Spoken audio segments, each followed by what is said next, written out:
तो दोस्तों आज की इस वीडियो में हम लोग बात करने जा रहे हैं भारत, इजराइल, ईरान, अमेरिका और एक्चुअली मिडिल ईस्ट को लेकर। वैसे तो परिस्थितियां हम सभी लोगों के सामने है। ईरान अपने प्रॉक्सीज के जरिए इजराइल को नुकसान पहुंचाने की भरसक कोशिशें कर रहा है, तो वहीं इजराइल भी ये कोशिशें कर रहा है कि ईरान की जितने भी प्रॉक्सीज हैं, जैसे हमास था, हिजबुल्लाह है, हुतीज हैं, इन सभी को बारी बारी न्यूट्रलाइज कर दिया जाए, पूरी तरह से समाप्त कर दिया जाए, ताकि 1-on-1 फाइट बचे ईरान और इजराइल के बीच में। इसके बाद इजराइल के लिए सारी चीजें काफी ज्यादा आसान हो जाएंगी। ये लोग जो अक्सर कहते हैं कि मल्टीपल फ्रंट खोल देंगे हम लोग इजराइल के लिए, तो उन सारे फ्रंट्स को इजराइल एक एक करके एलिमिनेट करने की कोशिश कर रहा है। और यहाँ पर जिस हिसाब से इजराइल आगे बढ़ रहा है, उससे लगातार सफलता मिल भी रही है। लेकिन अगर बात कर ली जाए इजराइल के समर्थन की, तो देखिए इजराइल के समर्थन में वैसे तो अमेरिका को खड़ा होना ही है। ये अमेरिका की मजबूरी भी कह लीजिए आप, या फिर जरूरत कह लीजिए, तो वो तो कहीं ना कहीं न चाहकर भी उसके साथ खड़ा है।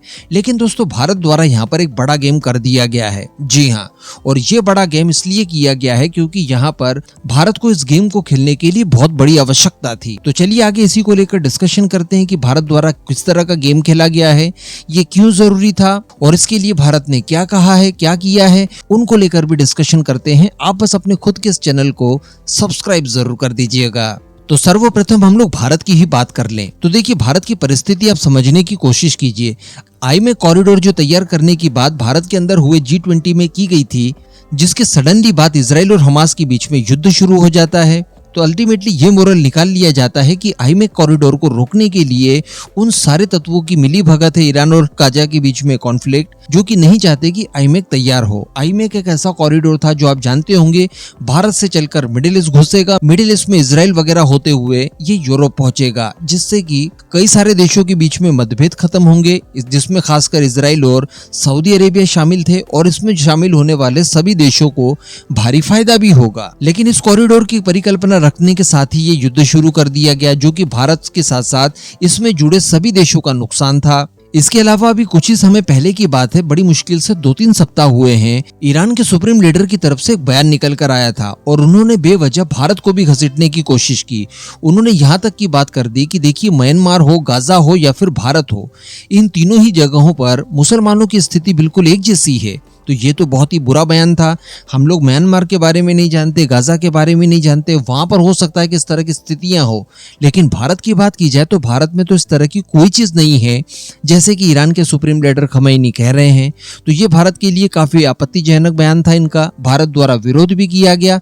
लेकिन अब बताया जा रहा है कि इन सारी चीजों का बदला भी लिया गया है। देखिए रिसेंटली प्राइम मिनिस्टर मोदी और बेंजामिन नेतन्याहू के बीच में फोन पर कन्वर्सेशन हुआ है, जिसके बाद सभी घटनाक्रम के बारे में बेंजामिन नेतन्याहू द्वारा पीएम मोदी को बताया गया। ये सारी चीजें एक्चुअली प्रोटोकॉल तो नहीं कही जा सकती, लेकिन इस तरह की चीजें होती है कि जब इस तरह के बड़े ऑपरेशंस किए जाते हैं तो अपने मित्र राष्ट्रों को उनकी सूचना देकर, करंट स्थिति से अवगत करवाकर कॉन्फिडेंस में लिया जाता है। जब भारत द्वारा एयर स्ट्राइक की गई थी, उस समय भी हम लोगों ने हमारे मित्र राष्ट्रों को फोन वगैरह करके इन सारी चीजों की जानकारी दी थी और उन्हें कॉन्फिडेंस में लेने की कोशिश की थी।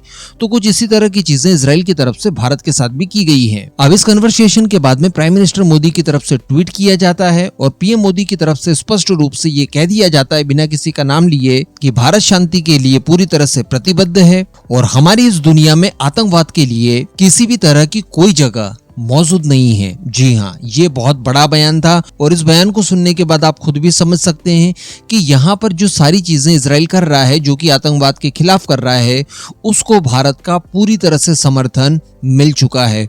और भारत का समर्थन मिलना यानी आप समझ सकते हैं दुनिया के सबसे ज्यादा पॉपुलेशन वाले देश ने, जो कि डेमोक्रेटिक है, उसकी तरफ से समर्थन मिलना यानी आधी से ज्यादा दुनिया का समर्थन हासिल कर लेने के बराबर होगा। और ये ईरान को भी एक तरह का संदेश है कि देखिए आतंकवाद फैलाएंगे तो हम आपको किसी भी परिस्थिति में सहयोग नहीं कर सकते। और यहाँ पर भारत की जो प्रतिबद्धता हमेशा से रही है आतंकवाद को लेकर, जीरो टॉलरेंस की, वो प्रतिबद्धता भी यहाँ पर पूरी होते हुए दिखाई दे रही है कि हम लोग कितने भी ज्यादा गुट निरपेक्ष क्यों ना हो, लेकिन जब आतंकवाद की बारी आएगी तो हम लोग बिल्कुल भी इसे टॉलरेट नहीं करेंगे। वो दुनिया के किसी भी कोने में हो रहा हो, हम लोग आतंकवाद के खिलाफ हमेशा मजबूती से खड़े होंगे, क्योंकि हम खुद भी इसके भुक्तभोगी हैं और इवन दुनिया भर को आतंकवाद की जो पहचान कराने वाला देश है वो एक्चुअली भारत ही है। हालांकि इसके बाद प्राइम मिनिस्टर मोदी द्वारा ये भी कहा गया अपने ट्वीट में कि देखिए, भारत शांति और स्थिरता के लिए पूरी तरह से प्रतिबद्ध है और इसकी बहाली के लिए जो भी संभव प्रयास होंगे वो करने के लिए भी तैयार है। लेकिन बिना किसी लाक लपेट के, बिना किसी संकोच के यहाँ पर यह कह देना कि आतंकवाद की कोई जगह नहीं है या ना इजराइल को सीधा सीधा समर्थन प्राइम मिनिस्टर मोदी की तरफ से दिया गया है, ये बहुत बड़ी बात है अपने आप में। क्योंकि वैसे भी हम लोग देख पा रहे थे कि आईमेक कॉरिडोर तैयार इस वजह से नहीं हो पा रहा था, जिसमें भारत की महत्वाकांक्षाओं को कहीं ना कहीं एक तरह से ब्रेक लगा था।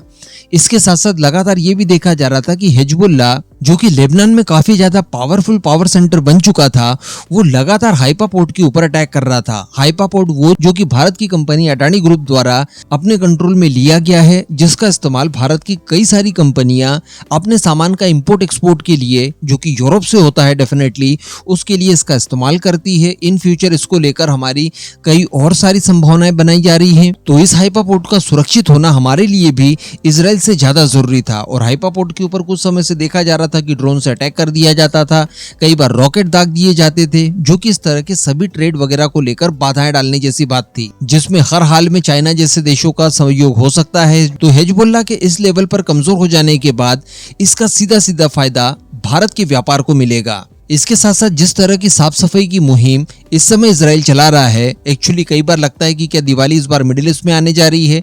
दिवाली के ठीक पहले हम लोग इस तरह की घरों की साफ सफाई करते हैं, लेकिन इस तरह की साफ सफाई इस समय इजराइल कर रहा है, तो संभवतः दीपावली वहीं आने जा रही है। तो वो ये सारी गंदगी साफ करके आईमेक का रास्ता क्लियर करने की कोशिश कर रहा है। इन सभी माध्यमों से ईरान के जितने भी प्रॉक्सीज हैं ये समाप्त हो जाएंगे। इसके बाद ईरान की शक्तियां कम होगी, ईरान डायरेक्टली इजराइल से लड़ने के लिए सक्षम नहीं रह पाएगा। रिसेंटली कल रात को ही हम लोगों ने देखा, फिर से लगभग 150 के आसपास मिसाइलें और रॉकेट सिस्टम वगैरह इजराइल के ऊपर दाग तो दिए, लेकिन एक का भी बराबर निशाना सही नहीं लगा। तो ये सारी चीजें भी ईरान का मोरल तोड़ देने के लिए जरूरी है। इधर से हुती साफ हो जाएंगे, पीछे हमास साफ होगी, इधर हिजबुल्लाह साफ हो जाएगा, तो आईमेक कॉरिडोर का जो रास्ता है वो पूरी तरह से स्वतंत्र हो जाएगा। उसके बाद बड़ी आसानी से इस कॉरिडोर के ऊपर काम किया जा सकेगा। सऊदी अरेबिया, यूएई और बाकी के भी जितने मिडिल ईस्ट के देश हैं जो कि इस कॉरिडोर में सहयोगी होंगे, उनके लिए भी ज्यादा दबाव बाकी इसके बाद नहीं रह जाएगा। तो अब मैं आपका ओपिनियन जानना चाहूंगा कि पीएम मोदी द्वारा ये जो स्टांस लिया गया है इजराइल के साथ खड़े होने का, क्या ये सही है या फिर नहीं? नीचे कमेंट करके जरूर बताइएगा।